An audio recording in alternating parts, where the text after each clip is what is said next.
Bismillahirrahmanirrahim. Assalamualaikum warahmatullahi wabarakatuh. Selamat siang pemirsa MTV Madi. Berjumpa lagi dengan saya Aris Sabto di acara Pojok Madi. Pada edisi kali ini kita berkesempatan akan berbincang-bincang dengan tamu yang spesial lagi. Karena kita berbincang-bincang dengan Bapak Yonatan Setiawan. Salah satu akademisi di bidang psikologi. Betul. Di kampus Widya Mandala Madiun atau Surabaya atau Madiun. Betul. Surabaya kampus Kota Madiun. Oh, bukan. Jadi Universitas atau Widya Mandala Surabaya kampus Kota Madiun. Jadi nanti kita akan sedikit banyak bicara mengenai psikologi dan metode. Ini sebenarnya saya podcast ini berkedok konsultasi kejiwaan. boleh. Nanti boleh sharing atau tulis di komentar ya. Terkait topik-topik psikologi pastinya ya. Untuk kalau kita dulu pertama sih pengen mendalami tentang psikologi ini. Oke, kenapa kok pengen psikologi gitu ya? Nah, waktu itu berawal dari SMA ya pastinya ya. Berawal dari SMA, banyak banget nih. Sebenarnya kalau dari angkatan saya kan juga cukup lumayan lama ya, lumayan lama begitu. Kenapa kok psikologi? Karena pada waktu itu psikologi nggak se-booming ini sih sebenarnya. Cuma saya tertarik dalam dunia psikologi dikarenakan saya melihat kalau di psikologi itu peluang kerjanya banyak pada waktu itu. Jadi pada waktu zaman saya SMA itu saya melihat wah peluangnya banyak nih. Karena apa? Karena dengan psikologi itu kita belajar mendengarkan. Rata-rata seperti itu. Jadi waktu itu di SMA itu ada program yang namanya peer counselor. Jadi konselor sebaya semacam itu. Dan kebetulan waktu itu terpilih seperti itu ya, terpilih di sekolah. Dan kemudian kok enak ya. Ikut semacam semacam aktivitas atau kegiatan yang berkaitan dengan psikologi. Salah satunya adalah konseling, kemudian salah satunya adalah kegiatan pengembangan diri. Nah, kayak misalkan yuk kita adain outbound. Nah, dulu kan banyak banget tuh, belum sebanyak ini sih. Tapi waktu itu kok seneng ya jadi fasilitator. Kemudian kok buat games, kemudian ada maknanya apa dan lain sebagainya.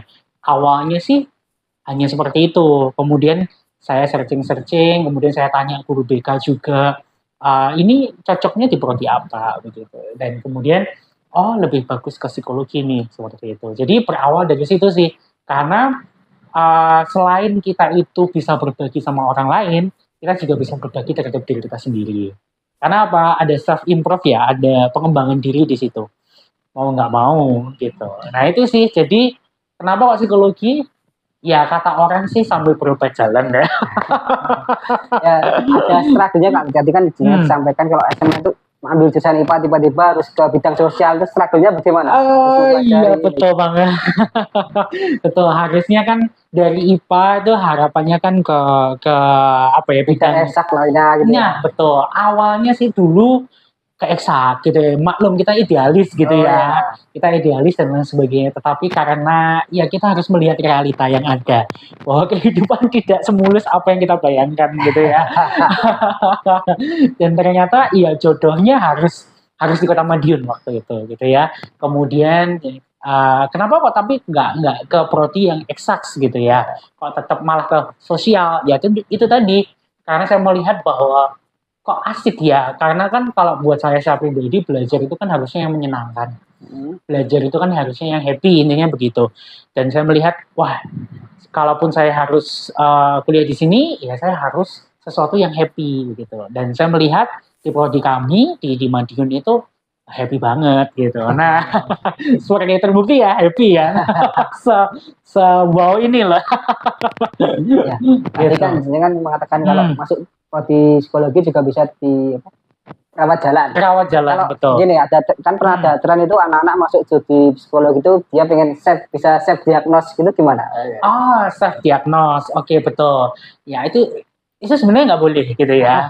Nah, sebenarnya kita tidak boleh untuk self diagnose atau mendiagnosa diri kita sendiri bahwa saya ini kayaknya gangguan deh gitu ya. Saya ini kayaknya overthinking deh gitu ya biasanya ya.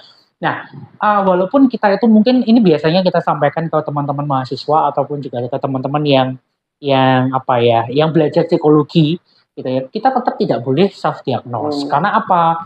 Karena semua itu butuh yang namanya assessment. Assessment itu apa ya?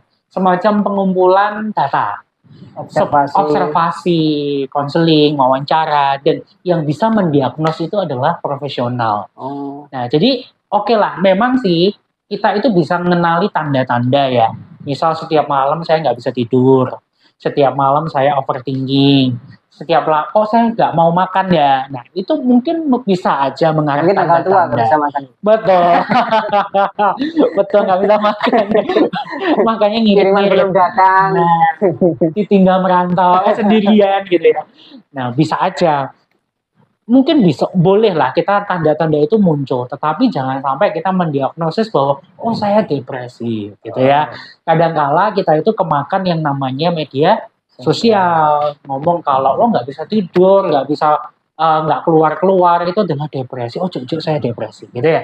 Karena kita percaya bahwa apa yang kita yakini gitu ya, apa yang kita itu semacam sugesti gitu ya. Wah jujur aku depresi. Nah, itu akan kebawa ke otak alam bawah sadar kita. Itu akan membawa kita jadi, oh ya, kita jadi bisa mengarah ke sana gitu loh. Dari perilaku kita, emosi kita, dan sebagainya. Nah, maka oke, boleh kita itu melihat kayaknya aku ada something nih. Ada sesuatu yang nggak oke dalam kehidupan sehari-hari, tapi jangan berhenti di situ aja. Jangan mendiagnosis diri sendiri sebelum kita minimal cerita ke orang lain atau ke profesional. Meskipun gitu ya. yang merasa dia siap diagnosis itu juga bergelut maksudnya kuliah di sini juga harus tetap menceritakan itu. Iya, jadi paling nggak ini biasanya kalau tips untuk orang awam lah, bukan orang yang psikologi gitu ya, orang awam. Paling nggak kita itu pasti kan punya sahabat gitu ya, punya keluarga, punya teman-teman dekat yang dia bisa kasih value yang bersifat normatif ya, value yang bersifat netral lah, ya nggak memihak dan lain sebagainya. Nah itu bisa dijadikan tolak ukur. Kalau beberapa orang di sekitar kita ngomongin, wah kayaknya kamu begini, dan itu jawabannya sama, begitu ya. Nah ini yang harus kita cek gitu. Kita harus cek apakah saya perlu untuk ke profesional atau ya saya harus butuh bantuan kayak gitu. Nah jadi kita jangan sampai men-self-diagnose diri sendiri lah intinya. Jangan sampai wah aku wes kayak gini, aku depresi, bla bla bla bla. Ya wes aku nggak mau ngapa-ngapain. Nah kadang kan begitu ya. Nah atau mungkin kita nyimpen kekecewaan nih. Nah biasanya kan gitu ke keluarga atau nanti saya mau cerita ke orang lain nggak percaya gitu ya. Nah memang lebih baik ke profesional sih, lebih baik. Ataupun kalau misalkan saya nggak berani atau nggak ada budgeting misalnya gitu ya, karena biasanya anak-anak muda itu kan wah aku nggak ada duit pak gitu ya. Ya apa gitu. Nah sekarang banyak banget konsultasi-konsultasi lewat aplikasi dan lain sebagainya yang dia juga ditangani oleh profesional. Artinya dari teman-teman yang memang dia sudah dilatih untuk konseling dan lain sebagainya. Ya memang ada yang berbayar, tapi berbayarnya sangat-sangat terjangkau. Jadi lewat aplikasi, lewat online itu juga cukup membantu sebenarnya. Dan saya pikir di Kota Madiun ini juga cukup banyak komunitas-komunitas peduli kesehatan mental ya. Nah seperti, nah ini luar biasa ini ya. Ini salah satu komunitas yang nanti bisa aja kita bisa saling sharing, bisa saling komunikasi satu sama lain, ada kegiatan ngumpul bareng, kita bisa cerita. Minimal orang tuh kenapa sih kok ruwet dengan dirinya sendiri? Karena dia nggak bisa cerita. Gitu aja sih, simpelnya begitu. Ya, kalau setelah konsultasi tapi dia tetap denial atau mungkin kadang kan ya sifatnya lagi kan gitu, oh gak saya tak lakoni gitu. Nah itu, kadang kalau di dalam dunia psikologi atau konseling itu memang harus dibutuhkan yang namanya informed consent ya. Informed consent itu apa ya? Semacam sebuah perjanjian atau kesepakatan lah, kesepakatan bahwa kenapa kok kamu datang ke saya gitu ya? Kenapa kok kamu mau cerita ke saya? Pasti dia kan pengen, oh saya pengen ada sesuatu perubahan. Nah itu penting, informed consent itu penting dibangun. Karena apa? Kadangkala, wah aku pengen curhat gitu tak ya. Curhat, kalau nggak ada goal yang mau dicapai, itu akan jatuhnya ya satu denial tadi. Kemudian kedua, kembali mengulangi perilaku yang sama. Biasanya akan seperti itu. Maka dalam teknik konseling itu butuh yang namanya kesepakatan dulu. Ini kamu cerita mau apa gitu. Karena dalam konseling itu harus ada goal-nya. Goal-nya mau terjadi perubahan apa nih? bantuan aku nggak bisa. Misalkan aku setiap hari overthinking atau kecemasan. Oke, coba kamu ceritain. Nah, baru. Oke, berarti pengen nggak overthinking ya, berarti pengen nggak, nah itu. Terjadi sebuah perubahan perilaku. Perubahan perilaku, perubahan cara berpikir, perubahan emosi, dan sebagainya. Nah, jadi nggak bisa serta-merta cuma curhat tok gitu ya. Nah, itu penting dibangun di dalam dunia konseling. Nah, itu dipelajari di psikologi memang begitu ya. Gitu. Tadi kan sudah nyebut masalah media sosial ya. Kalau di era sekarang kebanyakan media sosial hanya sebuah etalase. Dia hanya menampilkan produk-produk baik di kehidupannya. Kalau di psikologi itu gimana? Pandangan terhadap fenomena ini. Oke, fenomena ya betul. Ya kadangkala apa yang terlihat di media sosial itu belum tentu sesuai kenyataan gitu ya. Nah, benar ya.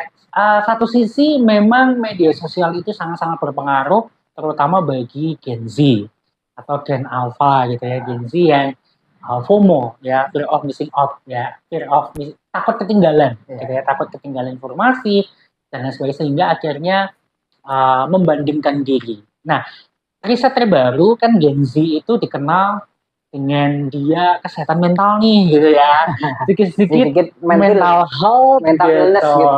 Betul. Nah, pertanyaannya yang paling penting, pertanyaannya adalah, nah, apakah benar gitu loh? Media sosial itu nggak semuanya loh edukasi itu sesuai dengan kompetensi kita gitu loh, atau sesuai dengan diri kita. Nah, itu perlu kita cek. Boleh kita bermedia sosial, boleh kita ngikutin konten-konten banyak tentang kesehatan mental, tapi jangan sampai membuat kita itu, oh aku self diagnose tadi loh. Akhirnya membuat kita, wah aku kayaknya nggak sehat deh. Atau akhirnya membuat mental kita jadi lemah. Misal contoh kerja tadi ya.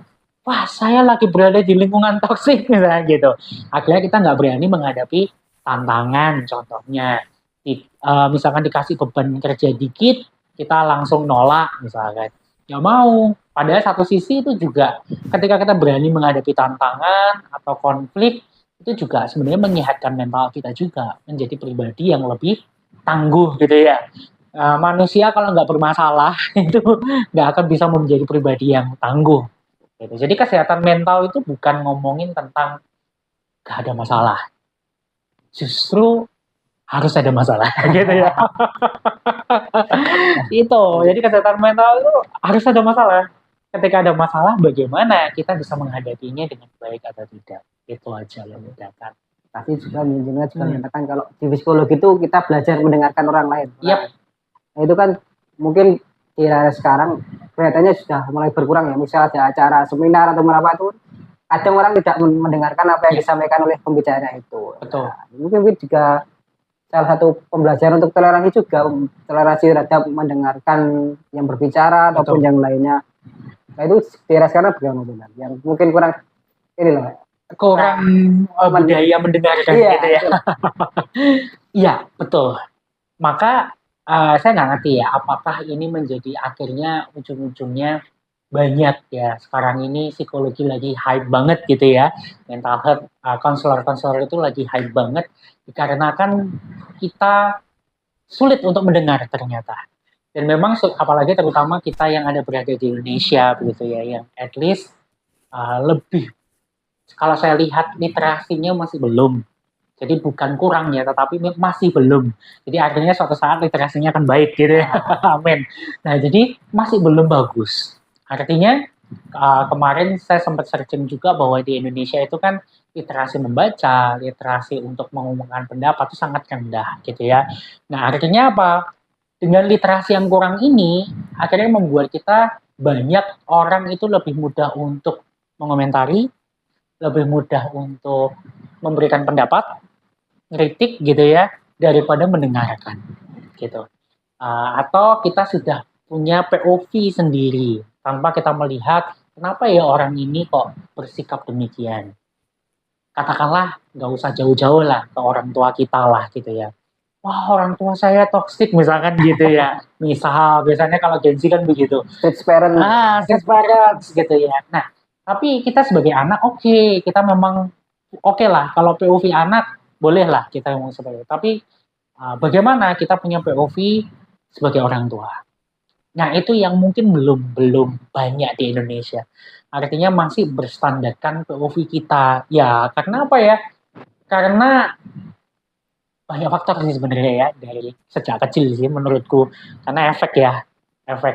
Ya semoga kedepannya ketika mungkin kayak tadi ngomongin tentang seminar, tentang workshop dan sebagainya, kok susah ya? Mendengarkannya kok susah.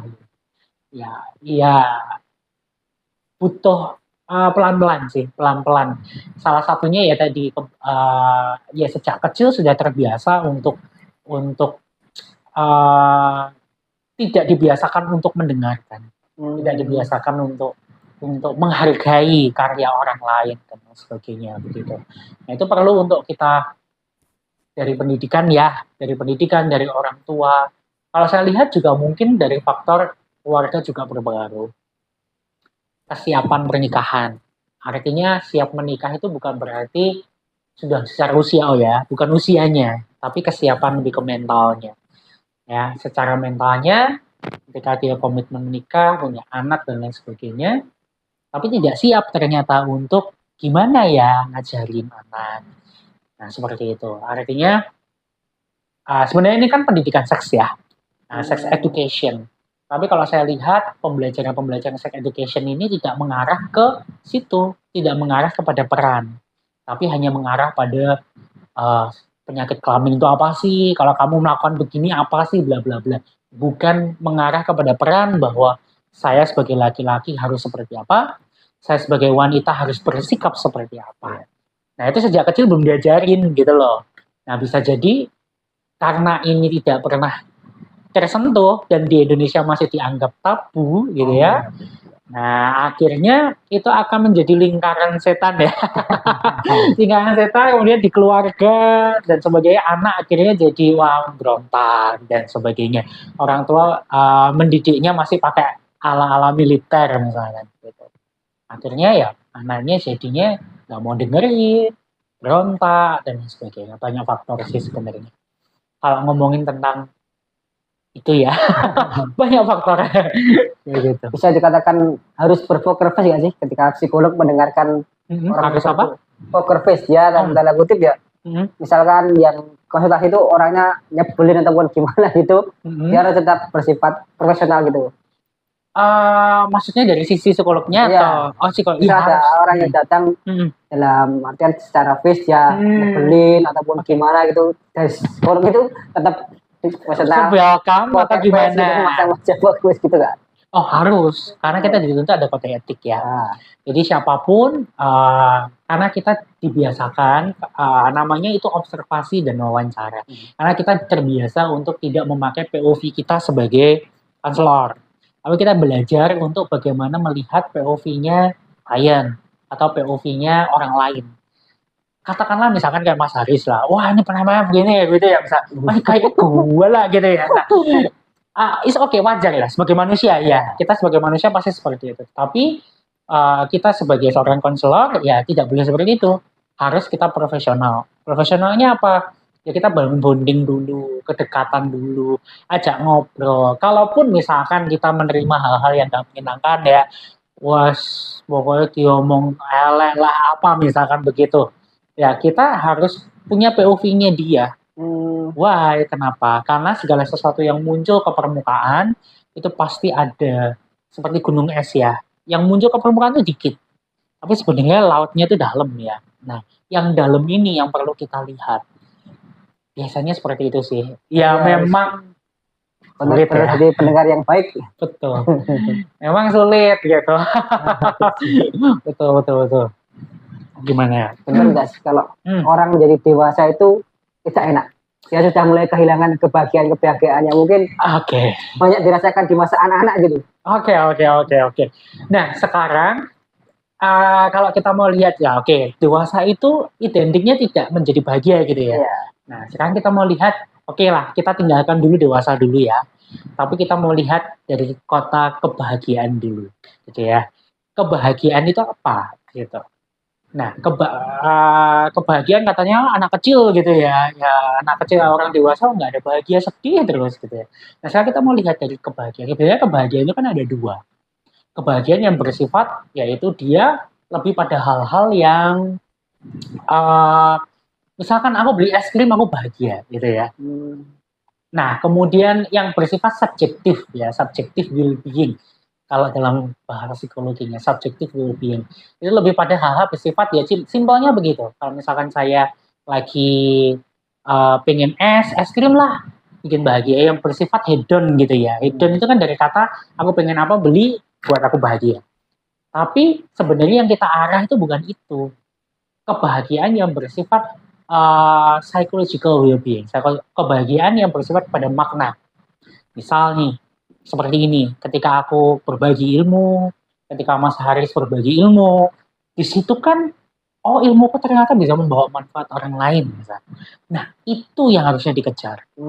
Nah, jadi sebenarnya kita selama ini keliru untuk mendefinisikan kebahagiaan ya.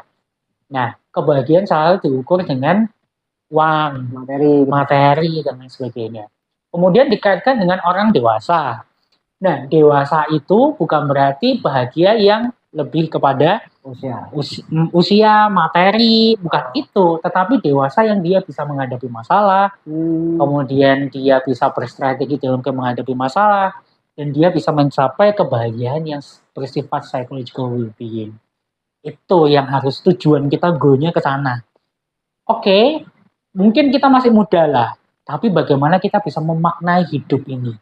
Itu yang harus kita capai. Sulit ya kan? Katakanlah Mas Haris lah, masih muda tapi berani loh, maksudnya membuat konten ini, kemudian bisa menginspirasi orang, walaupun sederhana misalkan gitu ya, walaupun ya pasti punya masalah di dalam keluarga, tapi tetap struggling untuk gimana nih bangkit, gimana nih ini bisa acara ini bisa berdiri, tetap jalan. Nah itu adalah PWB. Psychological well-being. Itu adalah dewasa gitu sih. Jadi dewasa itu bukan hal-hal yang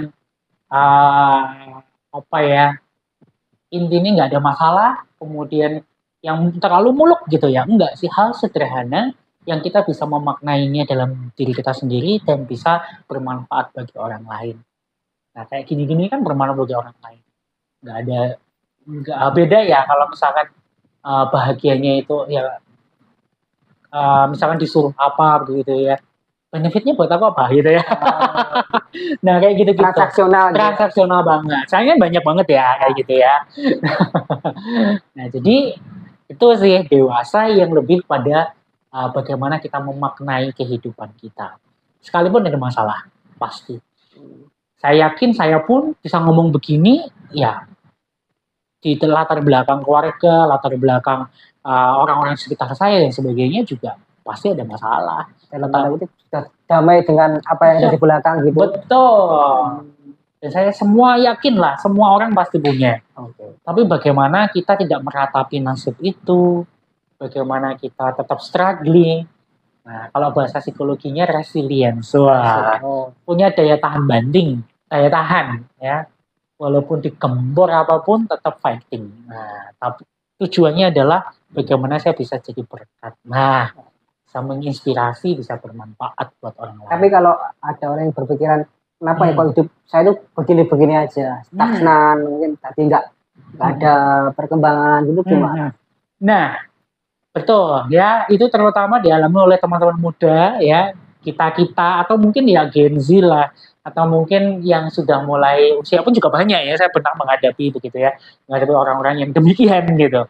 Wah, sudah umur udah di atas 30 katakan begitu, tapi orang saya stagnan banget, gak bisa ngapa-ngapain gitu ya. Itu begini-begini saja. Nah, wajar lah.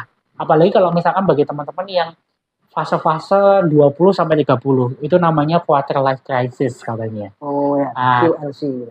QLC. Quarter life crisis itu kan krisis di seperempat abad lah, seperempat usia. Itu wajar. Pasti kita ngalamin kayak gitu. Kita mikir masa depan, kita mikir ya apa iki orang tua aku bla bla bla. Pasti. Dan itu normally kok. Tetapi justru sebenarnya di tahap bukan berarti kita jadi toksik ya. Nah, kita harus hadapi justru ketika kita diperhadapkan dengan kesulitan atau kebimbangan itu, kita harusnya buat strategi. Nggak mandek di situ. Nah, rata-rata orang itu mandek ya. Lek wes overthinking, lek sudah gak ngapa-ngapain, maksudnya sudah, wah kok hidupku begini-begini saja gitu ya. Mandek, nggak dia seeking help, nggak mencari bantuan, untuk apa? Oh iya, saya nggak bisa nih seperti ini. Harus bikin goal setting. Goal setting itu apa? Tujuan. Biasanya kalau saya ngomong sama teman-teman mahasiswa yang baru semester awal, semester 1 gitu ya, tujuanmu kuliah apa? Gitu. Wah, itu bingung jawabnya. Ya, macam-macam karena mereka ada yang terpaksa karena orang tua, karena status ekonomi, bla bla bla bla. Nah, itu perlu ditemukan.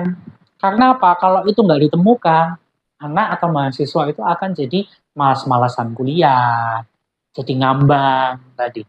Nah, maka harus ditemukan dulu goalnya. Goal yang kecil aja. Misalkan, kamu 1 tahun ini mau ngapain sih? Atau misalnya keberatan, minggu depan ini kamu ngapain? Nah, saya selalu ngomong, gak usah minggu depan, wes. Besok, wes. Kamu mau ngapain? Oh, saya mau kuliah. Kuliahmu apa? A, B, C, D, E, F, G misalnya. Oke, habis gitu kamu jam berapa? Nah, kayak gitu. Nah, itu paling enggak ngubah mindset dulu sih. Ngubah pola pikir ya.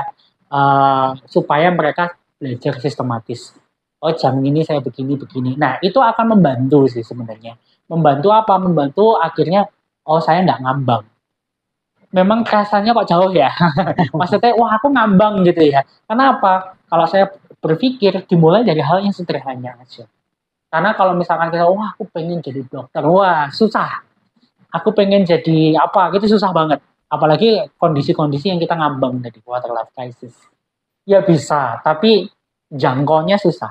Lebih baik kita mulai dari goal yang paling sederhana yang bisa kita lakukan, bisa kita jangkau. Kayak gitu. Tadi dengan juga saya mengatakan kalau apa ya, istilahnya kuliah itu terbebani. Kadang-kadang gini atau semakin dewasa itu banyak paksaan pilihan yang dipaksakan oleh orang tua akhirnya. Ya, itu termasuk jurusan perkuliahan ataupun kadang pekerjaan setelah kuliah kadang juga masih dipaksakan oleh orang tua, gitu gimana? Betul banget. Apalagi survei banyak ya di Indonesia ini kasus-kasus bahwa pilihan jurusan gitu ya. Apalagi nanti kalau terbentur kita harus birrul walidain, bakti kepada orang tua. Mau nggak mau kan anak harus patuh gitu kan ya. Betul sepakat. Iya benar. Nah ini kesadaran antara kedua belah pihak gitu ya. Kesadaran dari kedua belah pihak, terutama orang tua gitu ya. Kesadaran orang tua bahwa sebenarnya ada prinsip ya, mungkin karena ini pengaruh budaya ya. Budaya di Indonesia yang ya anak harus nurut sama orang tua. Ya memang harus gitu ya. Tetapi part-part tertentu Perlu didiskusikan. Betul, part-part tertentu terkait dengan pilihan anak itu nggak bisa. Karena apa? Sebenarnya kalau dalam dunia psikologi, parenting itu batasnya sebenarnya untuk penanaman nilai dan sebagainya sampai 12 tahun. Nah, maka peran orang tua, ayah dan ibu itu sebenarnya harus kuat di umur itu. Karena setelah itu 3 sampai dia dewasa, lingkungan yang mendominasi. Kita sebagai orang tua memang wajib dan perlu untuk memberikan nasihat, arahan, bimbingan, wajib. Harus ya, kan ya Tuhan menitipkan anak ya harus kita bimbing gitu. Tapi jangan, maksudnya begini, kita arahkan, tetapi pilihan harus dari anak. Kayak gitu. Nah ini yang kesadaran ini yang belum match ya selama ini. Dari sisi anak juga gitu. Dari sisi anak berpikiran bahwa aku udah gede.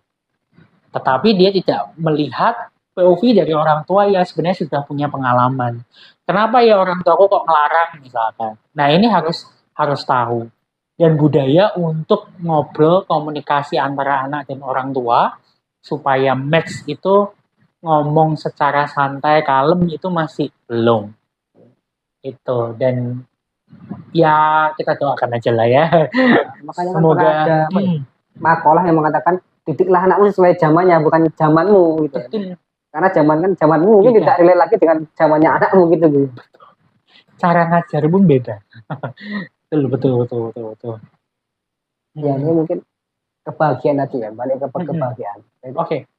Ada salah satu kasus itu dia seseorang public figure lah sudah mendapatkan kebahagiaan yang dia mungkin yang diimpikan. Ya. Tapi dalam kutip akhirnya public figure ini bunuh diri. Ini apa? Apakah kebahagiaan yang dimasukkan itu tidak tercapai atau gimana? Kok padahal dia sudah memiliki segalanya, entah itu harta yang melimpah ataupun rumah yang megah, tapi akhirnya malah dia memutuskan untuk bunuh diri. Bunuh diri gitu ya. Oke.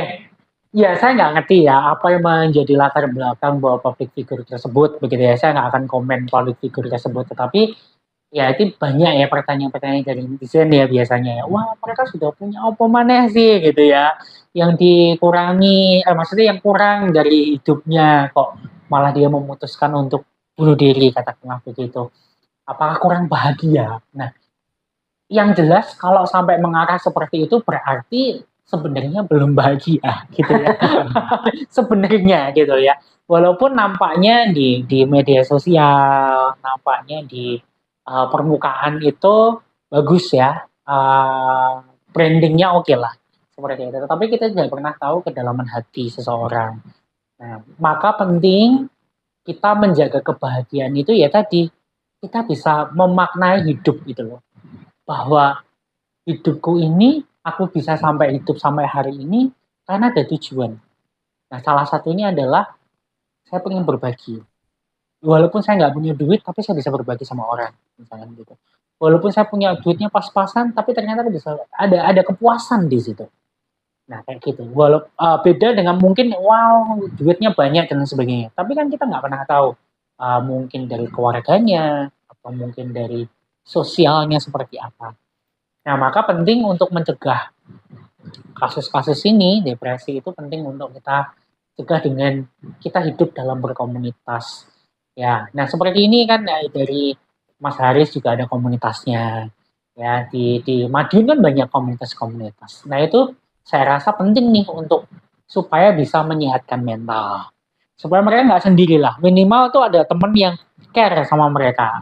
Tapi kalau anaknya ngaku introvert, dia nggak senang berkumpul dengan orang lain itu bagaimana? Nah, itu. Nah, memang ada beberapa seperti itu gitu ya. Nah, maka dia mulai open mindset, dia open minded untuk mulai sekarang bahwa kita nggak bisa sendiri. Ya walaupun kerjaanku, walaupun biasanya mereka memilih untuk menyendiri ya, it's okay lah, asalkan itu bisa membuat dia bahagia dan produktif, oke. Karena nggak semua introvert itu juga buruk, ada kalanya bagus. Tetapi kita juga nggak bisa hidup sendiri, kita harus ngomong, kita harus sosialisasi sama orang-orang yang ada di sekitar kita. Ya, terutama teman-teman kita. Sehingga kalau misalkan kita ada masalah, kita bisa ngobrol, kita bisa ya apa ya, walaupun mungkin nggak bisa kasih solusi gedebuk gitu ya, tapi setidaknya itu bisa kasih rekomendasi, walaupun setidaknya bisa support yang lainnya. Oh, aku punya kenalan ini, bla bla bla bla. Jadi kita nggak bisa sih hidup sendiri begitu ya. Nah, coba mungkin teman-teman yang nonton ini diamatin aja kalau masalah tentang kebahagiaan, tentang public figure lah, kok bisa ujungnya seperti itu, ya kita mau cek dulu bagaimana kesehariannya, begitu. Walaupun sehari-harinya guyang-guyu misalkan gitu, tapi kita nggak pernah tahu. Mungkin ada emosi yang terrepress dan lain sebagainya, yang at least nggak berani untuk mencari bantuan, atau mungkin gengsi kalau misalnya mencari bantuan, nah kayak gitu. Ya, tapi semoga akhir-akhir ini kan mental health lagi hype ya. Semoga masyarakat mulai aware ya. Betul, mulai aware. Kalau kemarin saya searching, Gen Z sudah mulai sadar katanya. Dan parenting juga sudah mulai mengarah ke sana. Kayak gitu. Ya, kembali lagi dengan kasus anak terhadap orang tua tadi ya. Terkadang anak kan dia tuh takut mau ngomongin apa yang terjadi kepada orang tua, takut kalau ada konflik telah dikatakan misalkan saya kan ada kasus MBA gitu. Oke. Anaknya tuh takut ngomong ke orang tua daripada nanti konflik. Iya, betul. Ya, mungkin kemarin ada kasus yang akhirnya anaknya dibuang, mungkin ini nggak menyoroti kasus itu ya. Itu kenapa tuh? Kalau ketakutan untuk ngobrol sama orang tua. Iya. Iya, betul. Ya, kembali lagi ke komunikasi tadi ya, bahwa ini tidak menyalahkan siapapun ya, maksudnya tidak menyalahkan orang tua ataupun juga anak. Tetapi kita mau melihat dari kasus-kasus ini, kita mau belajar refleksi bersama-sama gitu ya, baik itu orang tua, baik itu anak-anak.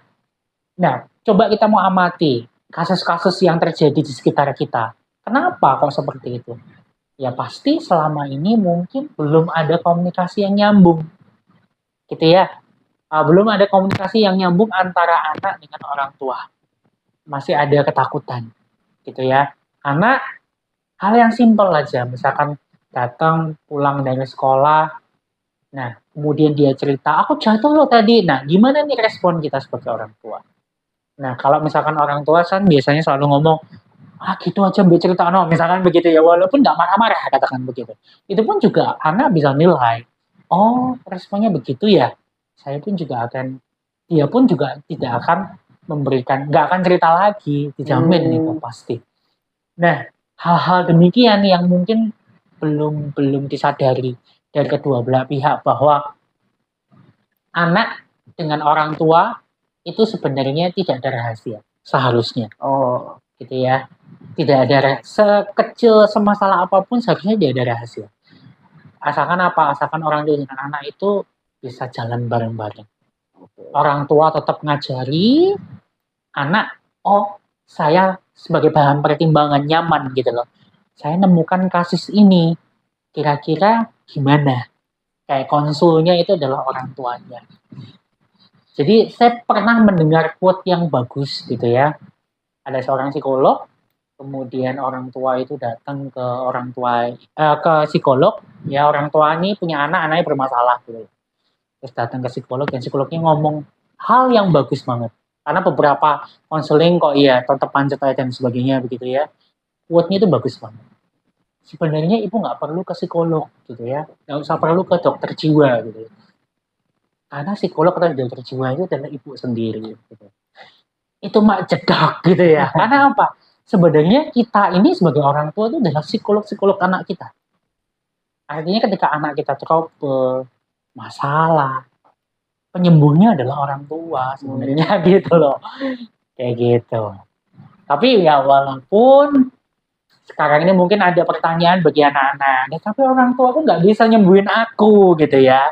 Nah, kadang-kala mungkin ada omongan gitu. Nah, kita sebagai anak, ya tadi, ya bersyukurlah. Berarti artinya apa? Kalian kuat gitu loh. Nah, kalian bisa resilience bahasanya. Walaupun kondisi keluarga saya begini dan lain sebagainya, misalkan begitu, tetapi saya mau tetap jadi anak yang baik, anak yang oke. Cari support, cari komunitas yang baik dan sebagainya. Kayak gitu sih. Jadi dua-duanya harus sama-sama nyambung nih. Ya, antara orang tua, antara anak, menyadari keberadaannya masing-masing. Dan ini tidak gampang. Sekali lagi, tidak gampang, betul. Ya, diawali dari, makanya teman-teman muda yang mau menjalankan pernikahan, nah ini penting nih. Harus siap sejak. Ilmu parenting nggak harus dari menikah ya, tapi sejak TK pun ilmu parenting harus diajari sebenarnya. Kayak gitu. Ya, mungkin kalau belakangan kan sering dikaitkan kriminalitas itu terjadi karena depresi seorang. Entah itu karena limitan ekonomi ataupun dia di masyarakat mulai tersudutkan gitu, termarginalkan, akhirnya dia melakukan tindakan kriminalitas itu bagaimana? Apakah setuju dengan statement? Oke, bisa jadi, gitu ya. Bisa jadi ya. Tindakan-tindakan kriminalitas itu disebabkan dikarenakan ekonomi, depresi dan sebagainya. Bisa jadi, tetapi tidak semuanya, gitu ya, tidak semuanya. Karena bisa aja kasus-kasus misalkan ya tadi dalam keluarga yang tidak harmonis dan sebagainya, mereka bukan kekurangan gitu loh. Misalkan mencuri katanya. Bisa aja karena dia butuh perhatian, kasih sayang dan sebagainya.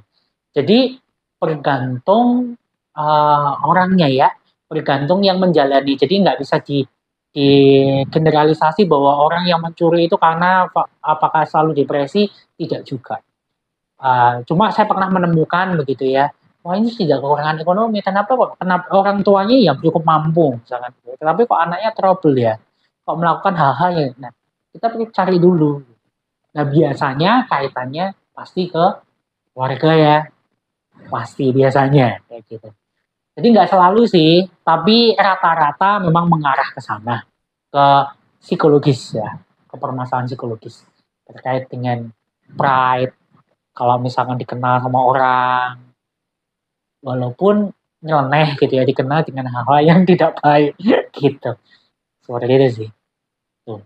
Ya, bukan tragedi. Mungkin seberapa pengaruh sih agama religion itu terhadap kesehatan mental seseorang gitu? Oh, sangat-sangat berpengaruh gitu ya. Artinya harus sama-sama sejalan begitu. Nah, di dalam psikologi itu ada yang namanya id, ego sama super ego. Id itu adalah hal yang keinginan ya, keinginan banget gitu ya, keinginan untuk dia pengen makan ya harus dituruti gitu ya. Pokoknya intinya sesuatu yang menggebu-gebu lah, nafsu lah gitu ya. Bahasa sederhananya nafsu gitu. Itu id gitu ya. Kemudian ego ya, ego itu sebagai pengendali gitu ya, sebagai yang mengendalikan segala realita ya, realita yang ada. Misalkan aku pengen makan gitu ya, luwe banget gitu. Kemudian egonya ngomong, kamu nggak punya makanan gitu, kamu realitanya nggak punya makanan, tapi id-nya harus dipenuhi, nafsunya harus dipenuhi, aku pengen makan. Kemudian ada realita lagi, egonya ngomong itu ada makanan gitu, tapi bukan milikmu. Nah, ini peran super ego, moral, spiritual. Artinya boleh diambil enggak? Nah, ini harus sama-sama sejalan. Nah, kenapa kok bisa kalau ini nggak seimbang, ini akan menjadi gangguan sebenarnya gitu ya. Antara id, ego dan super ego ini kalau tidak seimbang akan menjadi gangguan. Kalau super egonya yang terlalu religius juga itu nggak bagus begitu ya. Ada yang paham ya, delusi banget, merasa sebagai Tuhan misalnya gitu ya. Segitu nggak boleh gitu ya, dilarang agama ya. Itu juga berarti super egonya yang wow gitu. Harus seimbang gitu ya. Harus seimbang. Bahasa sederhananya antara pikiran, emosi sama perilaku itu seimbang. Nah, itu di apa? Nilai-nilai agama masuk gitu ya. Karena nilai-nilai agama itu kan juga nilai-nilai moral. Ya itu harus ada. Karena apa? Sebagai penyeimbang. Katakanlah gitu ya. Ada penelitian terbaru. Ini baru booming-booming nih di tahun 2000-an. Bahwa orang-orang yang depresi, kemudian orang-orang yang punya penyakit yang mengerikan, bla bla bla bla. Dengan kita bersyukur ya, kita sholat, kita ngaji, kita doa misalkan gitu ya, bersyukur sama Allah, sama Tuhan gitu, itu bisa menurunkan angka depresi, bisa menurunkan angka stres dan lain sebagainya. Artinya apa? Kalau ngomong apakah sejalan dengan nilai-nilai spiritual atau agama, sangat-sangat sejalan gitu. Jadi artinya sama-sama jalan. Jadi sehat secara spiritual dan juga sehat secara mental. Itu, dan saya yakin kalau orang yang sehat mental itu juga akan sehat secara spiritual. Itu sih. Artinya jalan dua-duanya pasti itu sejalan sih kalau buat saya ya. Maksudnya secara keilmuan juga sama-sama jalan. Dia akan memperhatikan kesehatan, dia akan memperhatikan agamanya, dia akan memperhatikan value-nya, hidupnya dan lain sebagainya. Seperti itu. Jadi kalau ngomong penting dan ada pengaruhnya. Gitu. Ya, kembali lagi tadi masalah ya. Mungkin ke ilmu psikologi. Oke, boleh. Mungkin ini terlihat sepele. Boleh. Bisa nggak sih orang itu mendiagnosis ketika dia pertama bertemu itu, first impression gitu, langsung diagnos, kamu begini gitu ya. Waduh, itu dukun kan. Sebenarnya bukan diagnos ya. Kalau kita dari psikologi ya, mungkin dari konselor dan lain sebagainya, tidak semata-mata langsung seperti itu, tidak. Baru dugaan aja. Karena mungkin ada di mata kuliah seperti observasi, wawancara, kita kan mengobservasi, kemudian banyak pengalaman, kayaknya seperti ini. Tetapi diagnosis, namanya juga diagnosis. Diagnosis itu apa sih? Diagnosis itu adalah dari hasil asesmen. Nah, asesmen itu adalah pengumpulan data. Lewat apa? Ya lewat wawancara. Oke. Kemudian lewat tes. Kemudian kadang-kala kita konseling aja itu nggak bisa sekali loh. Karena harus terus-menerus gitu. Jadi diagnosa keluar itu nggak langsung sekali. Ya, jadi bisa aja bertahap seperti itu. Karena tokoh ilmuwan psikologi aja untuk mengetahui gangguan kepribadian itu harus membuat penelitian mulai anak itu dari kecil lahir sampai dewasa seperti itu, selongitudinal itu gitu loh. Artinya apa? Kalau kita bicara tentang diagnosa itu nggak langsung muncul, wah kamu kayaknya begini ya. Gitu. Artinya nggak bisa dikatakan ya ketika pertama kali bertemu itu nggak bisa langsung nggak bisa. Itu namanya dukun. Berarti kalau ketemu langsung jatuh cinta berarti juga nggak bisa. Oh nggak bisa. Nah ini bahaya. Jatuh cinta pada pandangan pertama itu masih. Oh bahaya itu ya. Karena sebenarnya berarti itu wah ini nanti panjang ya. Betul. Nah otaknya kan dominannya mana gitu ya. Karena jatuh cinta itu juga ada tipe-tipenya gitu ya. Kamu jatuh cinta karena fisiknya aja, karena bodinya misalkan begitu ya. Nah itu bisa aja nih kita otak reptil kita yang main gitu ya. Otak reptil itu apa? Otak reptil kan ada ya di bagian otak kita.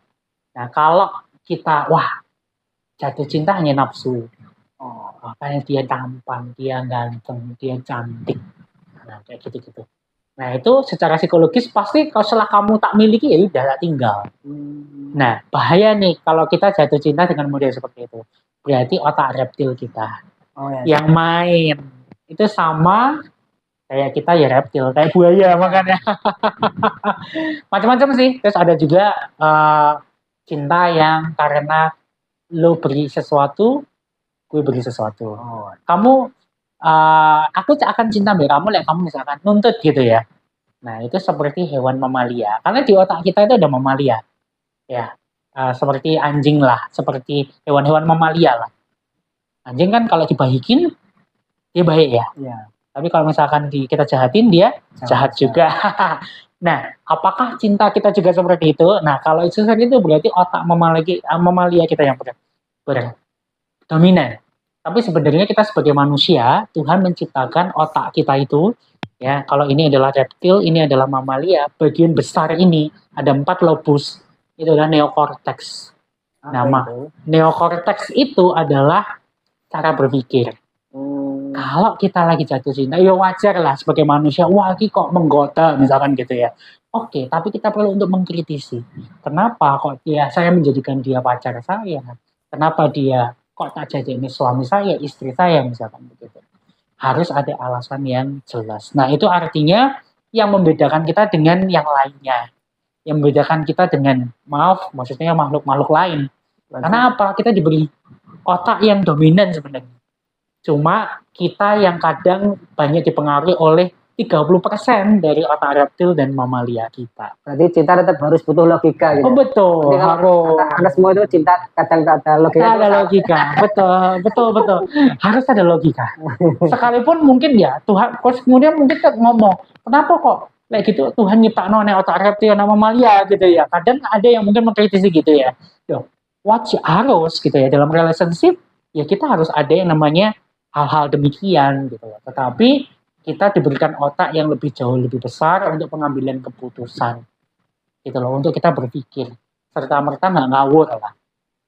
Nah makanya saya sering ngomong ke teman-teman yang muda SMA yang lagi bucin-bucin gitu lah, ayo coba cek kamu senang BDE, jujur dalam dirimu sendiri, karena kamu pengen begituan atau kamu benar-benar karena dia baik kamu nuntut dan lain sebagainya.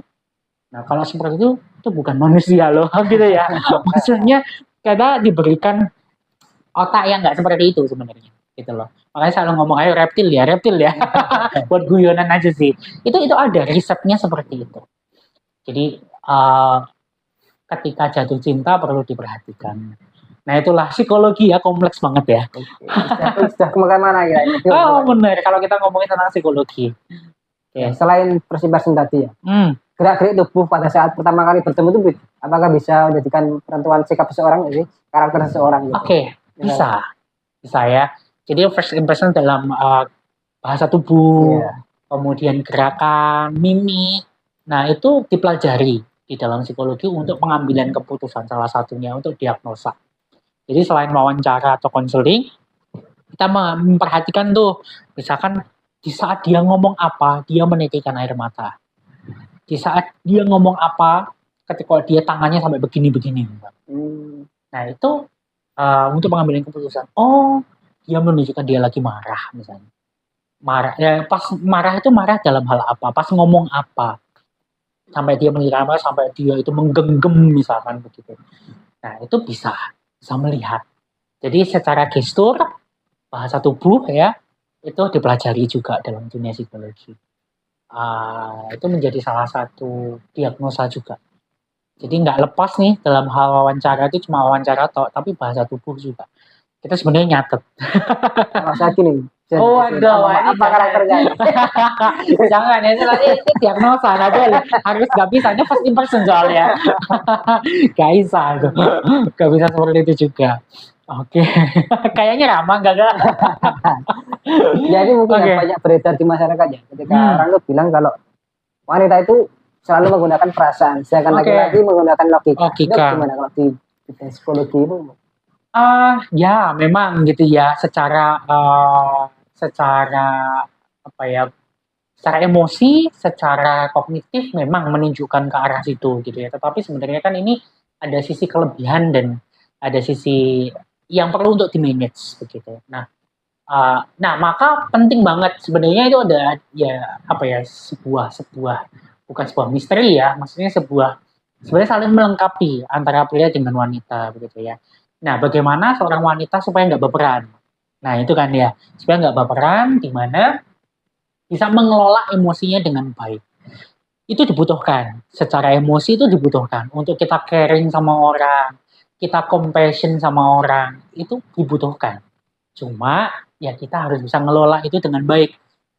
Jangan sampai nih karena kita kasihan, kita passion sama orang, belas kasihan sama orang, kemudian kita dimanfaatkan misalkan gitu sebagai wanita, misalkan gitu. Diganggu orang, oh iya gitu ya, seolah-olah nggak ada perasaan atau perasaan terhanyut gitu ya. Nah itu kan juga nggak bagus. Maka sebenarnya dua-duanya punya plus minus sih. Laki-laki juga begitu. Yang katanya dikenal logik lah, logikanya main dan sebagainya, nggak ada perasaan katanya kan begitu. Nah, tetapi nggak bisa. Kita dalam hal bersosialisasi juga harus menggunakan empati. Kita harus menggunakan belas kasihan juga. Jadi sebenarnya kalau saya lihat ini sebenarnya saling melengkapi sih. Cuma bagaimana kita bisa mengelolanya dengan porsi yang pas. Wanita pun oke lah dominan ke perasaan. Tetapi bagaimana perasaan yang berlogika gitu ya. Nah, perasaan yang berlogika. Tetapi kalau cowok atau laki-laki, oke, logik, tapi logik yang berperasaan, ya, yang berempati, begitu. Tapi nanti kalau ada laki-laki yang lebih condong ke perasaan, nanti dibilang nanti jadi bahan toxic masculinity. Betul. Ya, kalau tadi ngomong ya, Mas Harisan ngomong yang lebih ke perasaan itu cewek gitu. Ya, sebenarnya tidak juga.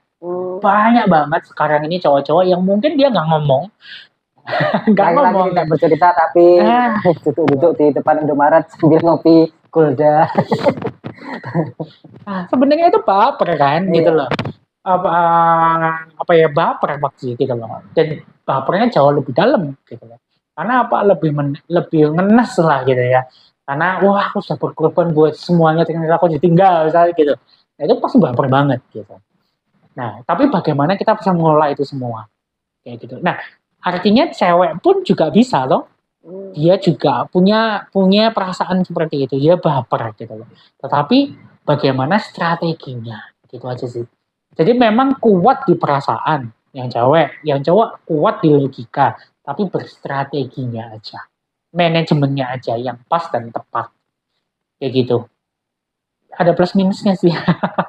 Kayak gitu. Itu mungkin ya Tuhan men-setting itu untuk dalam hal rumah tangga ya. Tuhan sudah ngepas itu semua. Kayak gitu sih. Makanya penting kalau misalkan saya nangani kasus perkawinan, pernikahan, kadang saya gunakan POV itu. Kenapa kok cowokmu cuek? Kenapa kok ya begini? Ya karena laki-laki itu pada dasarnya begini loh.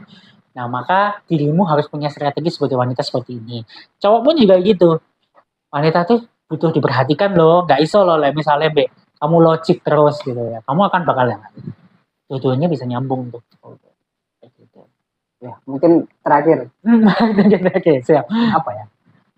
Untuk merilis stres gitu yang sederhana tapi bisa dilakukan semua orang tuh. Apa? Oke, rilis stres ya. satu hal yang paling sederhana yang di saat kita lagi stres, di saat kita lagi banyak masalah, beban kerja gitu ya, burnout katanya gitu ya. Rilis stres adalah banyak. Salah satunya adalah kita jalan-jalan. Healing gitu. Healing, bukan healing lah, jalan-jalan aja. Karena healing itu menyakitkan loh. Ya, sebenarnya kan penyembuhan kan. Betul, healing itu menyakitkan. Jadi cari sesuatu yang menyenangkan sih buat saya ya. Jadi misalkan hobimu apa? Hobinya adalah jalan-jalan. Hobinya adalah olahraga. Ya lakukan aja. Itu bisa merilis stres kita. Jadi it's okay kok. Kita itu nggak dosa atau kita nggak akan dikatakan nggak produktif kalau misalkan kita itu melakukan hal yang kita sukai.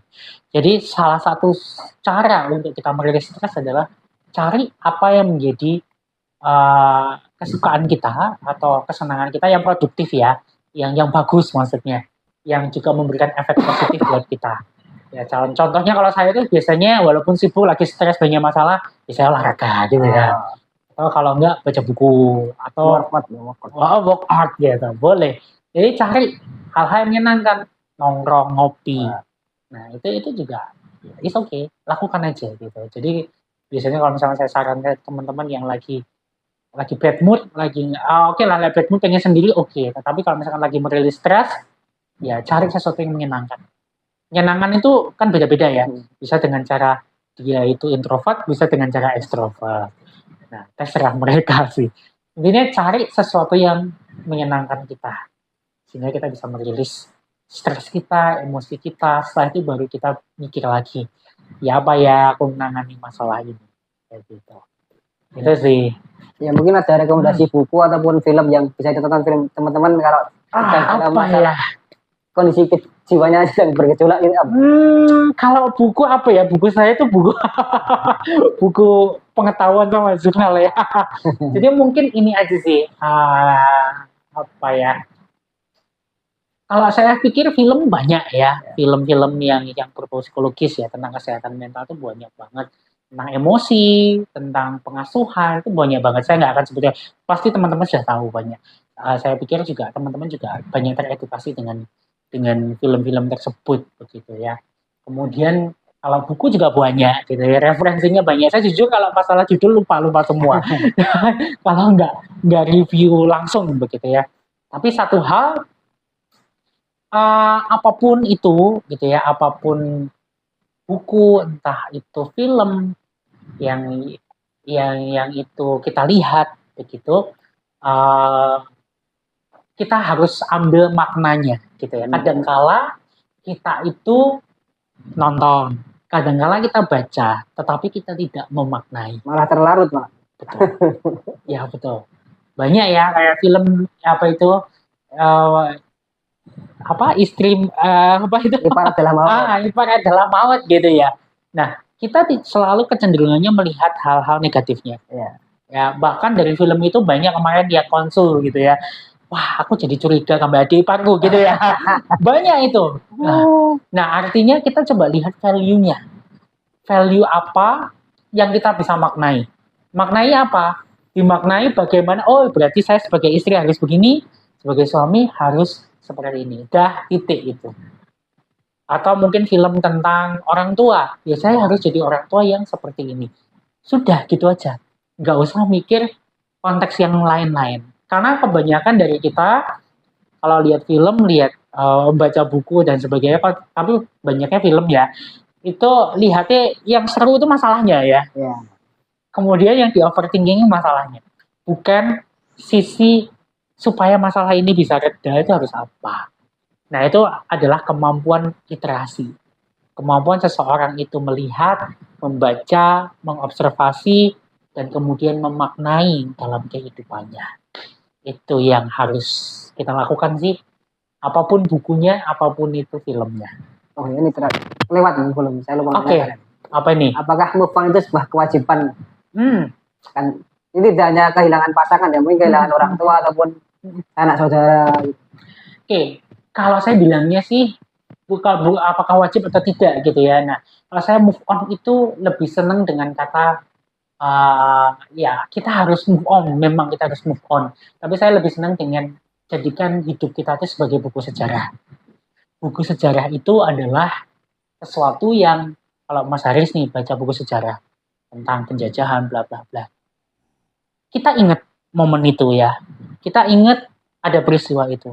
Tetapi emosi kita pun juga biasa aja ya. Kemudian kita tidak tenggelam dalam emosi itu, tidak tenggelam dalam peristiwa itu. Nah, jadi apapun masa lalu kita, apapun cerita kita di masa lalu, memang benar harus move on. Jadikan itu sebagai, bukan berarti kita melupakan sama sekali, tidak. Tetapi jadikan sebagai catatan buku sejarah. Yang artinya di saat kita ingat, di saat kita buka cerita itu, ada trigger dan sebagainya, emosi kita sudah berdamai. Ya itu adalah ceritaku. Aku pernah nih menjadi orang yang seperti ini gitu ya. Aku pernah nih ngalamin jadi orang yang disepelekan misalkan atau jadi apalah gitu ya. Tetapi itu tidak membuat kita dendam. Tidak membuat kita jadi marah. Karena itu adalah part of life yang menjadikan saya seperti ini. Nah itu, jadi saya lebih senang move on, betul, tapi jadikan itu sebagai cerita sejarah. Nah, artinya kayak kita buku sejarah itu loh. Simple ya. Ketika kita buku, ya sudah, oh ini toh, ya kita sambil ketawa aja, oh iya aku pernah diperlakukan seperti ini ya, gitu ya. Tapi kita nggak terpengaruh. Tapi bukan berarti kita melupakan juga. Kita ingat ada momen-momen yang terburuk, yang nggak menyenangkan. Kita ingat, tetapi emosi kita seperti buku sejarah. Itu move on, resilience, keterbangkitan. Bangkit dari masa lalu, keterburukan untuk hari depan yang lebih baik. Kayak gitu. Ya mungkin pesan-pesan buat teman-teman yang sedang menghadapi kondisi jiwa yang sedang struggle dengan kondisi kejiwaannya. Ya, buat teman-teman yang lagi struggling dengan kesehatan mentalnya, dengan masalahnya, dengan konflik yang sedang hari ini dialami, kalian nggak sendiri gitu ya. Kalian nggak sendiri, coba teman-teman cari, kalau misalkan saya nggak bisa, nggak kuat gitu ya, coba harus berani speak up. Harus berani speak up, seeking help. Seeking help itu mencari bantuan. Mencari bantuan tidak harus ke profesional, ke orang-orang yang teman-teman percaya. Ya, entah itu mungkin dalam komunitas, ke tempat-tempat agama, dan sebagainya. Saya yakin mereka akan ada orang-orang yang menerima teman-teman, yang dengerin cerita teman-teman. Apalagi sekarang ini juga banyak komunitas-komunitas di Madiun yang saya pikir itu cukup menjadi wadah. Jadi nggak harus ke psikolog, nggak harus ke konselor, yang itu selesai nggak ada biaya misalkan begitu. Tapi coba berani speak up. Teman-teman nggak sendiri. Semua orang pasti mengalami seperti teman-teman. Tapi saya percaya ada hal positif yang bisa kita terima, yang bisa kita ambil, bahwa masalah boleh terjadi, tapi kita bisa bersyukur. Karena apa? Kalau saya nggak menghadapi hal demikian, kita nggak bisa jadi pribadi yang resilience. Jadi orang yang tangguh, yang tough menghadapi masalah dalam kehidupan kita.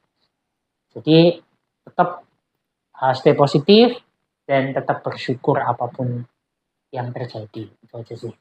Tetap semangat. Kalau mau konsultasi bisa kemana? Boleh. Hubungi Mas Hari saja nanti ya. Nanti boleh ke kontak saya gitu ya. Oke, terima kasih kesempatannya dan waktu Thank you, terima kasih. Pak Jonathan. Sama-sama. Sangat bermanfaat bagi teman-teman yang menonton nantinya. Sampai jumpa di lain kesempatan. Akhirul kalam, wassalamualaikum warahmatullahi wabarakatuh. Selamat siang.